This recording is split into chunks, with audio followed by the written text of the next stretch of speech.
नमस्कार मित्रांनो, आपल्या हार्दिक स्वागत आहे. मित्रांनो, आजचा दिवस अत्यंत शुभ, पवित्र आणि शक्तिमय आहे, कारण आज आहे कालाष्टमी, भगवान कालभैरवांचा दिव्य दिवस. भगवान शिवांच्या अष्टभैरवांमध्ये सर्वात रौद्र, सर्वात जागृत आणि सर्वात संरक्षक स्वरूप म्हणजेच श्री कालभैरव. असं मानलं जातं की जिथं कालभैरवाची उपासना केली जाते तिथं नकारात्मक शक्ती, भय, रोग आणि दारिद्र्याचा कधीच वास राहत नाही. या दिवशी जे भक्त पूर्ण श्रद्धेने श्री कालभैरवांची पूजा करतात त्यांच्या जीवनातील अडथळे दूर होतात, संकटांचा नाश होतो आणि आयुष्यात नव्या प्रकाशाचा उदय होतो. अगदी असं म्हटलं जातं की जेथे कालभैरवांची कृपा असते तिथे काळ स्वतः थांबून भक्ताचे रक्षण करतो. आजच्या या व्हिडिओमध्ये आपण जाणून घेणार आहोत कालाष्टमीचे महत्त्व, त्यामागची अद्भुत आणि पौराणिक कथा आणि या दिवशी कोणती पूजा केल्याने सर्व संकटे दूर होतात. मित्रांनो, ही कथा शेवटपर्यंत नक्की ऐका, कारण यात लपलेला आहे आध्यात्मिक शक्तीचं गूढ ज्ञान आणि जीवन बदलून टाकणारा संदेश. कथा सुरू करण्यापूर्वी मित्रांनो, एक छोटीशी विनंती करतो. मित्रांनो, मी खूप मेहनत करून हा व्हिडिओ बनवत आहे, पण अनेक लोक डिसलाईक करतात. माझी तुम्हा सर्वांना एकच विनंती आहे, कृपया माझ्या व्हिडिओला एक लाईक नक्की करा. तुमच्या पाठिंब्यामुळेच माझ्या मेहनतीला खरी किंमत मिळते. आणि जर तुम्ही चॅनलवर नवीन असाल तर चॅनलला सबस्क्राईब नक्की करा, अशाच भक्तिमय व्हिडिओंसाठी, आणि बेल आयकन दाबा. कमेंटमध्ये जय कालभैरव लिहायला विसरू नका. चला तर मग मित्रांनो, सुरुवात करूया आजच्या या अद्भुत आध्यात्मिक कथेला. काळाच्या अधिपती, रक्षणकर्ते, भयविनाशक भगवान कालभैरवांच्या दिव्य जन्मकथेपासून. ओम नमः शिवाय. जय श्री कालभैरव. शिवशंकर आणि माता पार्वती यांना वंदन करून या कालाष्टमी व्रतकथेला आरंभ करूया. एका गावात शिवराम नावाचा एक गरीब पण परम श्रद्धावान भक्त राहत होता. त्याची झोपडी अतिशय जीर्ण अवस्थेत होती. छताच्या अनेक ठिकाणी भोकं पडले होते. पावसाचे पाणी गळू नये म्हणून शिवरामने तेथे फाटक्या कपड्यांचे तुकडे अडकवले होते. पोटभर अन्न मिळवण्यासाठी तो रोज जे मिळेल ते कष्टाचे काम करत असे. तरीसुद्धा त्याच्या हृदयात भगवान शिव आणि त्यांचा रौद्र अवतार कालभैरव यांच्याप्रती अपार श्रद्धा होती. शिवरामची पत्नी लक्ष्मीही देवभोळी होती, परंतु रोजच्या हालअपेष्टा पाहून ती व्यथित होई. त्यांना बहुतेक वेळा उपाशी झोपावे लागे. तरी शिवराम रोज पहाटे आणि संध्याकाळी आपल्या छोट्याशा देव्हाऱ्यात निरांजन पेटवून भोलेनाथांचे स्मरण करत असे. त्याचा दृढ विश्वास होता की महादेव एके दिवशी त्यांची दैना दूर करतील. एके दिवशी पहाटेच शिवराम प्रसन्न मनाने जागा झाला. आजचा दिवस त्याच्यासाठी खास होता, कालाष्टमी. प्रत्येक महिन्याच्या कृष्ण पक्षातील अष्टमी तिथीचा हा दिवस भगवान शिवांच्या कालभैरव रूपाला समर्पित मानला जातो. या दिवशी उपवास करून कालभैरवाची विशेष पूजा करण्याची प्रथा आहे. शिवरामनेही आज कठोर उपवास करून मंदिरात जाऊन पूजा अर्चा करण्याचा निर्धार केला होता. शिवराम देव्हाऱ्यासमोर बसून मनोभावे प्रार्थना करत होता. तेवढ्यात लक्ष्मीचे डोळे उघडले. नवऱ्याला आज लवकर उठून भक्तीत तल्लीन झालेलं पाहून ती आश्चर्यचकित झाली. तिने मंद स्वरात विचारले, "अहो, आज एवढ्या लवकर? काय विशेष आहे?" शिवरामने हातातील अगरबत्ती देवाच्या लहान मूर्तीपुढे ठेवली आणि शांतपणे उत्तर दिले, "आज कालभैरवाची कालाष्टमी आहे. मी आज उपवास करणार आहे." लक्ष्मी उठून त्याच्याजवळ आली. तिने हळुवारपणे विचारले, "हो का? पण घरात धान्याचा दाणासुद्धा शिल्लक नाही. उपवास संपवण्यासाठी निदान काहीतरी लागेल ना? काल रात्रीच्या अर्धवट राहिलेल्या भाकरीखेरीज आपल्याकडे काहीच उरलेलं नाही." शिवरामने तिच्या डोळ्यांतील काळजी पाहिली. तो शांत हसत म्हणाला, "काळजी करू नकोस. उपवास म्हणजेच अन्न त्याग करून देवाची सेवा. माझ्याकडे श्रद्धेचा आधार आहे. उरलेल्या भाकरीचा तुकडा आणि पाणी पुरेसं होईल प्रसादासाठी. भगवंताला भक्तिभाव महत्वाचा असतो. नैवेद्य मोठा की लहान असो त्यांना फरक पडत नाही." लक्ष्मीने एक दीर्घ श्वास घेतला आणि देव्हाऱ्यापुढे हात जोडले. ती चिंतातूर स्वरात म्हणाली, "मला माहीत आहे हो, पण तुमचं शरीर आधीच अशक्त झालं आहे. उपवास धरायला शक्ती पाहिजे."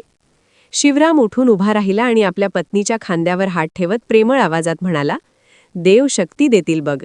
श्रद्धा असेल तर मार्ग आपोआप मिळतो. आजचा दिवस फार महत्त्वाचा आहे माझ्यासाठी. वर्षानुवर्षांची माझी एक मनोकामना आज भोलेनाथांसमोर मांडणार आहे." लक्ष्मीने त्याच्या डोळ्यांकडे पाहिले. तिला जाणवले की शिवरामच्या डोळ्यात अटूट विश्वास चमकत आहे. तिने हळूच विचारले, "काही विशेष मनोकामना आहे का?" शिवरामने देव्हाऱ्यातल्या शिवलिंगाकडे नजरेने पाहत आपल्या मनातील इच्छा व्यक्त केली. आपली ही गरिबी दूर व्हावी, आपल्याला सुखाचे 2 घास मिळावेत आणि देव प्रसन्न होऊन आपल्या जीवनातील अंधार दूर करावा, हीच माझी मनोकामना आहे. लक्ष्मीने नम्रपणे मान डोलावली. ती हळकेच पुटपुटली, हीच तर माझीही प्रार्थना आहे. तिने मनातल्या मनात कालभैरवाचा जप केला आणि नवऱ्यासाठी मनापासून आशीर्वाद मागितला. इतक्यात बाहेरून दारावर टकटक झाली. शेजारी राहणारा रघु मोऱ्यावरून हाक मारत होता, शिवराम, आज कामावर येणार की नाहीस? सकाळपासून तुझी वाट पाहतोय.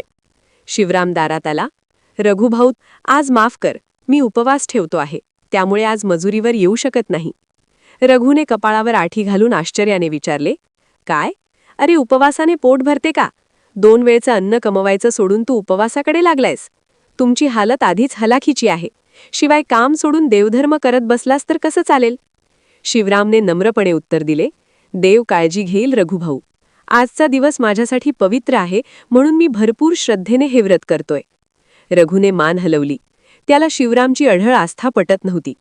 तो हात झटकत निघून जात म्हणाला, तुझे देव बीव मला काही कळत नाहीत. मला तर पोटाची खळगी महत्वाची आहे. असो, संध्याकाळी उपाशी राहून बेशुद्ध पडलास तर मला दोष देऊ नकोस. रघुच्या बोलण्यात उपहास होता. शिवराम मात्र शांत राहिला. त्याने मनातील देवावरचा विश्वास अजून मजबूत केला आणि घराची दारं लावून पुन्हा देव्हाऱ्यासमोर प्रार्थनेत तल्लीन झाला. त्या दिवशी सकाळपासून शिवरामने अन्नाचा कणही घेतला नाही. झोपडीबाहेर अंगणातल्या तुळशी वृंदावनाजवळ त्याने एक अखंड दिवा तेवत ठेवला होता. सकाळची कोवळी किरणे फुलपाखरांसोबत अंगणात खेळत होती, पण शिवरामचे चित्त मात्र देवचरणी पूर्णतः लीन झाले होते. उपवासाच्या नियमांचे कठोर पालन करत तो शिवाची स्तुतिगीते गुणगुणत होता. लक्ष्मीनेही घरकाम उरकून घेतले आणि मग ती शिवरामजवळ बसून मनापासून देवाला प्रार्थना करू लागली की आजचा दिवस सुखरूप जाओ. दुपार होत आली तसे उन्हाची तीव्रता वाढली, पण शिवराम आपल्या तयारीत दंग होता. उपवासाला मोठे महत्त्व असल्याने तो निश्चित सोहळ्यात राहूनच देवकार्य करणार होता. अंगणातल्या झाडाखाली पडलेली फुले आणि वाटेवर आढळलेली जांभळी वनफुले त्याने वेचली. एक रिकामा मातीचा कलश घेऊन तो नदीवर गेला. थंड प्रवाहित पाण्याने त्याने कलश भरून घेतला. आजच्या पूजा अर्चेसाठी पवित्र जल हवे होते. नदीच्या काठावर त्याने हर हर महादेव असा जयघोष केला आणि भोवतालच्या नीरव वातावरणात त्याचा आवाज घुमला. उन्हाने मस्तक चढले होते. उपवासामुळे शिवरामला किंचित भोवळ येण्यासारखे वाटू लागले. तो नदीकाठच्या एका झाडाखाली क्षणभर सावलीत बसला.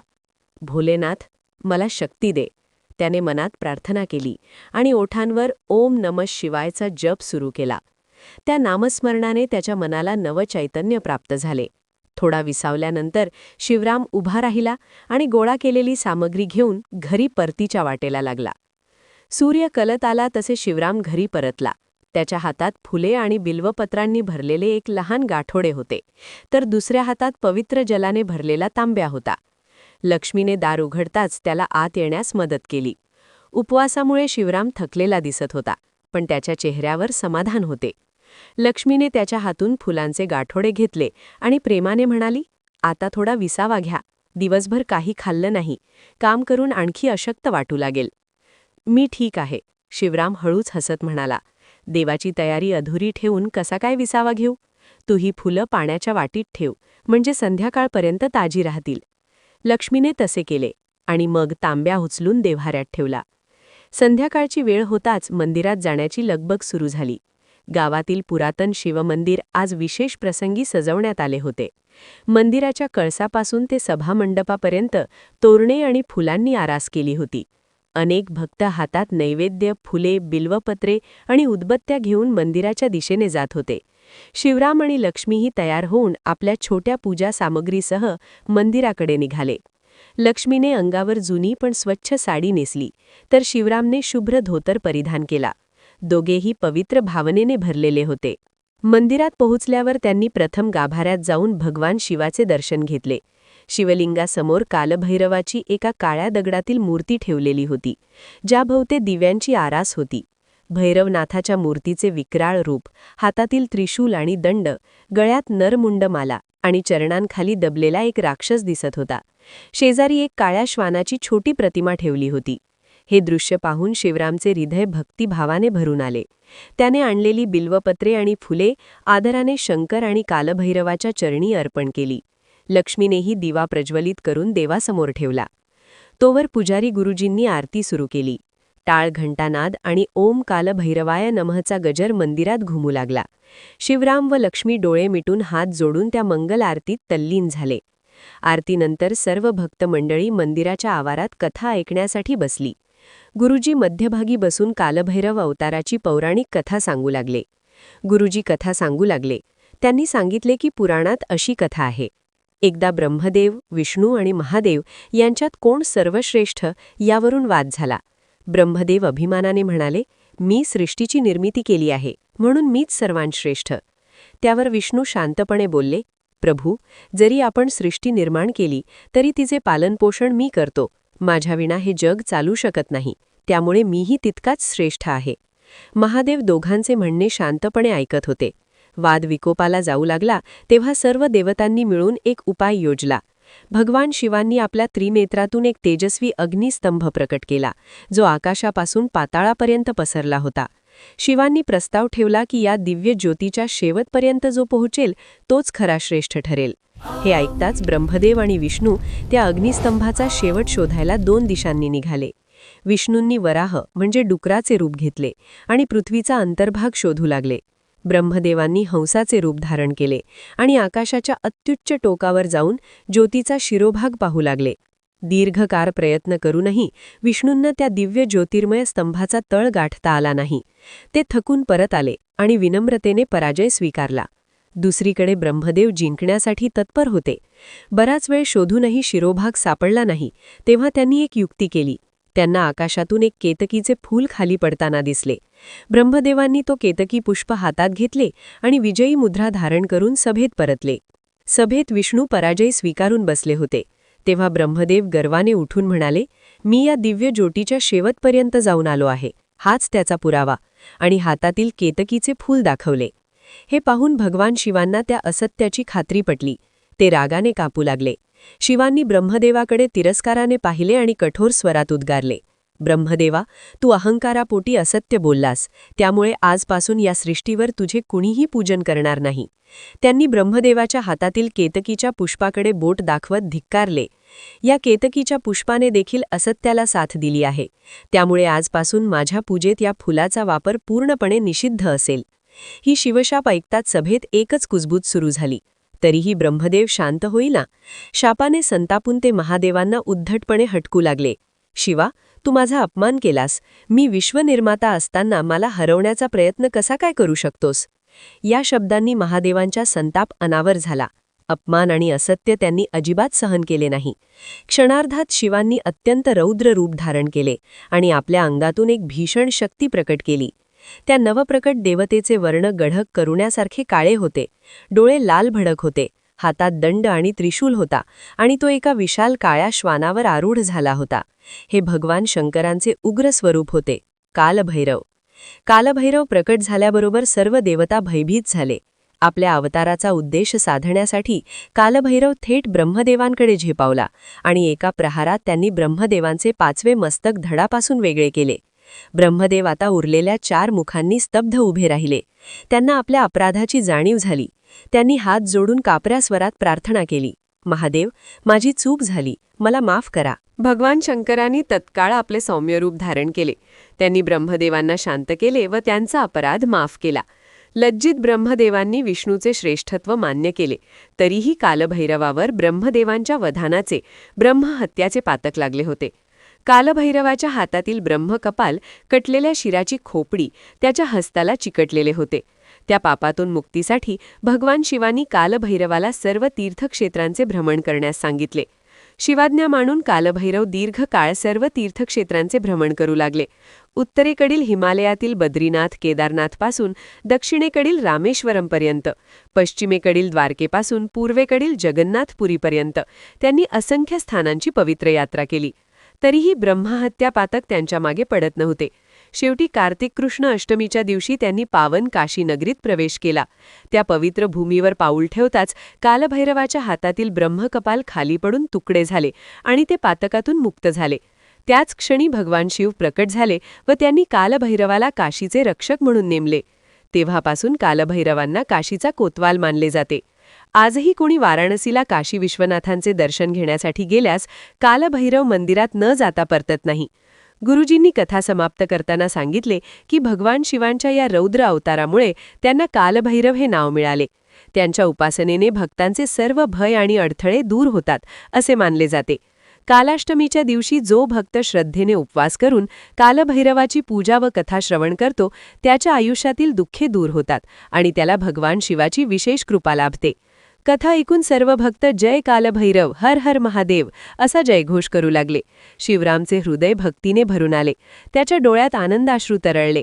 त्याने आणि लक्ष्मीने पुन्हा एकवार कालभैरवाला वंदन केले. त्यानंतर गुरुजींनी प्रसाद वाटप केले. शिवराम व लक्ष्मीला प्रसाद म्हणून थोडासा गोड शिरा आणि पंचामृत मिळाले. शिवरामने तो प्रसाद तसाच आपल्या वाटीत ठेवला. तो मनात ठरवत होता की घरी देवाच्या प्रतिमेसमोर नैवेद्य दाखवून मगच दोघे तो प्रसाद घेतील. रात्र पूर्णपणे पडली होती. शिवराम आणि लक्ष्मी मंदिरातील पूजा आणि कथा श्रवण करून घरी परतू लागले. आकाशात चंद्र लपलेला होता आणि तारे टपटप चमकत होते. गावाच्या रस्त्यावर अजूनही काही ठिकाणी दिवे लुकलुकत होते आणि कुत्र्यांच्या भुंकण्याचे आवाज दूरवर येत होते. लक्ष्मीने प्रसादाची वाटी हातात धरली होती आणि शिवराम पाण्याचा तांब्या काखोटीला मारून चालत होता. दिवसभर उपवास केल्यामुळे तिला नवऱ्याची चिंता वाटत होती. आता घरी पोचलो की आधी प्रसाद घेऊया आणि उपवास सोडा. सारा दिवस काहीही खाल्लं नाहीत, अंगात शक्ती उरलेली नाही. शिवराम हसत हसला. हो ग, घरी पोचलो की आधी देवाला नैवेद्य दाखवू, मग एकत्र प्रसाद घेऊ. भोलेनाथांच्या कृपेने आजचा दिवस किती छान पार पडला. दोघे अंधाऱ्या रस्त्याने चालत असतानाच अचानक जवळपास कुठून तरी व्याकुळ किरकिरण्याचा आवाज आला. शिवराम थांबला. ऐकलंस का? त्याने लक्ष्मीला विचारले. रस्त्याच्या कडेला एका झुडपाशेजारी त्यांना अंगकाठीने अत्यंत क्रूश असा काळा कुत्रा पाहायला मिळाला. तो आर्तसुरात कुढत होता, जणू मदतीची याचना करत होता. लक्ष्मी भीतीने शिवरामच्या मागे सरकली. तो कुत्रा आपल्यावर हल्ला तर करणार नाही ना? ती घाबरून पुटपुटली. भिऊ नकोस, शिवरामने तिला समजावले. बघ ना, हा बिचारा भुकेला आणि जखमी दिसतो आहे. तो हळूच पुढे गेला. कुत्रा शिवरामला जवळ येताना पाहून थोडा मागे सरकला, पण भुंकणं थांबवलं आणि ओलसर डोळ्यांनी त्याच्याकडे बघत होता. शिवरामने पाहिले की कुत्र्याच्या पुढच्या पायाला जखम झाली होती आणि तो इतका क्रूश झाला होता की त्याच्या बरगड्याही मोजता येत होत्या. कदाचित तो बराच काळ उपाशी असावा. त्या प्राण्याची दयनीय स्थिती पाहून शिवरामच्या हृदयात करुणा दाटून आली. शिवरामने सौम्य आवाजात हाक मारली. ये बाळा, इथे ये. त्याने हात पुढे करून प्रेमाने कुत्र्याला जवळ बोलावले. आश्चर्याची गोष्ट म्हणजे कुत्रा पळून गेला नाही. तो हळूहळू शिवरामजवळ येऊ लागला आणि आपली शेपटी हलवू लागला. जणू त्यालाही कळले की हा मनुष्य त्याचा तिरस्कार करणार नाही. शिवरामने आपल्या अंगावरील जुना गमछा फाडून त्याचा एक तुकडा घेतला आणि त्या तुकड्याने कुत्र्याची जखम हलकेच स्वच्छ केली. बेचारा, तुला आता आराम पडेल, तो कुत्र्याला शांत करत म्हणाला. लक्ष्मी काही अंतरावर उभी राहून हे सगळं पाहत होती. तिची भीती आता कमी झाली होती आणि तिला आपल्या नवऱ्याचा दयाळू स्वभाव बघून अभिमान वाटत होता. शिवरामने आता लक्ष्मीच्या हातातील प्रसादाची वाटी घेतली. त्याच्या मनात आले की कदाचित परमेश्वरानेच माझी श्रद्धा तपासण्यासाठी या मुक्या जीवाला माझ्यासमोर पाठवले असावे. दिवसभराच्या उपवासानंतरही त्याने तो पहिला घास स्वतःच्या तोंडात न घालता त्या उपाशी कुत्र्याच्या तोंडासमोर धरला. हे घे बाळा, त्याने कुत्र्याला प्रेमाने खाऊ घातले. कुत्र्याने आधी संकोचाने पण नंतर चटकन ते गोड प्रसादाचे घास चाटून खाल्ले. शिवरामने त्यानंतर वाटीत उरलेले काही थेंब पाणी कुत्र्याला प्यायला दिले. भुकेल्या आणि तहानलेल्या त्या प्राण्याने ते पाणीही पिऊन टाकले. तुम्ही तुमचा प्रसाद त्याला देताय? लक्ष्मीने आश्चर्याने विचारले. तुम्ही अजून काहीच खाल्लं नाहीत. शिवरामने कुत्र्याच्या डोक्यावरून हात फिरवत ममतेने उत्तर दिले. हा सुद्धा देवाचंच रूप आहे असं समज. कालभैरवाचं वाहन कुत्रा आहे असं गुरुजी सांगत होते ना. आज आपण ती कथा ऐकलीच, म्हणून या भटक्या जीवाला अन्नपाणी देणं म्हणजे खुद्द भगवानालाच देणं आहे. बघ, किती भुकेने खाऊन पिऊन टाकलं बिचाऱ्याने. कुत्रा आता शांत झाला होता. तो जणू कृतज्ञता व्यक्त करत शिवरामच्या हाताला आपली ओलसर जीभ लावून चाटू लागला आणि शेपटी जोरात हलवली. शिवरामने त्याच्या अंगावरून हात फिरवला. लक्ष्मीच्या डोळ्यातही आता त्या मुक्या जीवाबद्दल स्नेह उमटला. ती पुढे येऊन म्हणाली, हा बिचारा भटक्या प्राणी आहे. आपण याला घराबाहेर अंगणात आश्रय दिला कर. निदान आजची रात्र तरी पोटभर आणि निवांत जाईल. शिवरामने तत्परतेने मांडो लावली. नक्कीच, देवाने आपल्याला जमेल तितकी सेवा करायला सांगितली आहे. आपण याला थोडं प्रेम दिलं तर महादेव आपल्यावर अधिक प्रसन्न होतील. त्यांनी त्या कुत्र्याला सोबत घेतलं आणि आपल्या झोपडीपाशी आले. झोपडीच्या मागील अंगणातल्या एका कोपऱ्यात त्यांनी काही कोरडे गवत पसरले आणि पाण्याने भरलेले एक मडके ठेवले. शिवरामने स्वतःची जुनी फाटकी शाल काढून त्या कुत्र्यावर पांघरली. कुत्रा प्रेमाने त्यांच्याकडे पाहत होता, जणू मूक आशीर्वाद देत होता. बघा, या लेकराला आज पोटभर अन्नपाणी मिळालं, लक्ष्मी समाधानाने म्हणाली. त्यामुळे भोलेनाथ आपल्यावर नक्की प्रसन्न होतील. दोघांनीही त्या कुत्र्याला आपल्या कुटुंबाचा एक भाग मानून शुभरात्री म्हटले आणि मग झोपायला आपल्या झोपडीमध्ये गेले. पुढल्या पहाटे सूर्योदयाच्या आधीच शिवरामची झोप एका खसफसाटाने मोडली. बाहेर अंगणात काहीतरी खणल्याचा आवाज येत होता. तो पटकन उठून बाहेर आला. बघतो तर काय, अंगणातील तुळशीवृंदावनाजवळ तोच काळा कुत्रा आपल्या पंजांनी माती खोदत होता. शिवरामने जवळ जाऊन पाहिले तर त्या जागी जमिनीत काहीतरी मडक्यासारखे दडलेले त्याला दिसले. कुत्र्याने शिवरामला पाहताच हलकेच भुंकून शेपटी हलवली आणि 2 पावलं मागे सरकत जणू त्या मडक्याकडे लक्ष वेधू लागला. शिवरामने हाक मारत लक्ष्मीला उठवले आणि दोघांनी मिळून हातांनीच त्या जागेची मऊ माती बाजूला सारली. लवकरच जमिनीत गाडलेले एक मातीचे मडके प्रकट झाले. त्या भांड्यावर मातीची घट्ट तहान सुकली होती. शिवरामने अधीरतेने ते मडके उघडले. आत पाहताच दोघांच्या डोळ्यांचे पारणे फिटले. मडक्याच्या आत सोन्याच्या अनेक नाणी आणि काही प्राचीन दागिने होते. त्या ऐश्वर्याच्या तेजाने दोघे थक्क झाले. क्षणभर तर त्यांना विश्वासच बसेना की हे वास्तव आहे की स्वप्न. लक्ष्मीने अलगद शिवरामच्या हाताला चिमटा घेतला. शिवरामच्या डोळ्यात आनंदाश्रू दाटून आले. भोलेनाथाची अनंत कृपा. लक्ष्मीने ओक्साबोक्सी रडायला सुरुवात केली. एवढं सोनं आणि धन आपल्यासारख्या गरिबांना कधी स्वप्नातही पाहायला मिळालं नव्हतं. काळभैरवाने आपल्यावर कृपा केली, शिवराम भावूक होत म्हणाला. त्याने अंगणभर नजर फिरवली. त्या काळ्या कुत्र्याचा काहीच मागमूस नव्हता. काल रात्री ज्याला त्यांनी आश्रय दिला होता तो कुत्रा रहस्यमय रीतीने अदृश्य झाला होता. फक्त मातीवर त्याचे पावलांचे ठसे तुळशीपाशी जाऊन नाहीसे झालेले दिसत होते. शिवरामच्या मनात तीव्रतेने आले. हा साधा कुत्रा नसून भगवान कालभैरवाने कुत्र्याच्या रूपात येऊन आपली परीक्षा पाहिली आणि शेवटी वरदान दिले. शिवराम आणि लक्ष्मी दोघांनीही त्या सोन्याच्या प्राप्तीपुढे तुळशी वृंदावनाजवळ नतमस्तक होऊन भगवान शंकराच्या शिवलिंगाला सुवर्ण मुकुट अर्पण केला आणि मंदिरासाठी एक मोठी कांस्य घंटा भेट दिली. उरलेल्या संपत्तीने त्यांनी आपली जीर्ण झोपडी दुरुस्त करून छोटी नीटसाक्ट घरकुल उभारले. तसेच उदरनिर्वाहासाठी त्यांनी एक बैलजोडी आणि थोडी जमीन खरेदी करून उत्पन्नाचे साधनही पक्के केले. जीवनातील गरजा पूर्ण झाल्यावरही पुष्कळ धन उरले आणि ते त्यांनी कालभैरवाची कृपा समजून जपून ठेवले. त्याच वर्षी दिवाळीमध्ये त्यांनी गावातील अनेक गरजू लोकांना अन्नवस्त्रांचा दानधर्म केला. तरीही एक गोष्ट त्यांच्या आयुष्यात अपूर्ण होती. त्यांच्या पोटी अपत्य नव्हते. तथापि काही महिन्यांनी परमेश्वराने ती कमतरता देखील पूर्ण केली. पुढल्या वर्षी श्रावण महिन्यात लक्ष्मीने एका गोंडस पुत्राला जन्म दिला. या छोट्या बाळाचे नाव त्यांनी शंकर ठेवले. हेही वरदान भोलेनाथ कालभैरवाच्या कृपेचे फलच असल्याचे मानून शिवराम आणि लक्ष्मी देवाबद्दल अधिकाधिक कृतज्ञ झाले. शिवरामला मिळालेल्या या अनोख्या वरदानाची वार्ता सर्व गावात पसरली. लोक आश्चर्यचकित झाले, परंतु शिवरामने या सर्व यशाचे श्रेय भगवान कालभैरवालाच दिले. त्यांच्या कथेतून प्रभावित होऊन गावातील बऱ्याच जणांनी कालाष्टमीला उपवास आणि पूजा करण्यास सुरुवात केली. शिवराम आणि लक्ष्मी यांच्या जीवनात आता सुख, समृद्धी आणि शांती नांदत होती. पण त्यांनी आपला साधेपणा आणि परमेश्वरावरील अढळ श्रद्धा मुळीच सोडली नाही. शिवराम पूर्वीप्रमाणे दर महिन्याच्या कालाष्टमीला उपवास करी आणि लक्ष्मी त्याच्या संगतीने भक्तिभावाने पूजार्चा करी. त्यांनी एका गरीब भटक्या कुत्र्याला आश्रय देऊन जो दयाभाव दाखवला होता तो त्यांनी आयुष्यभर जपला.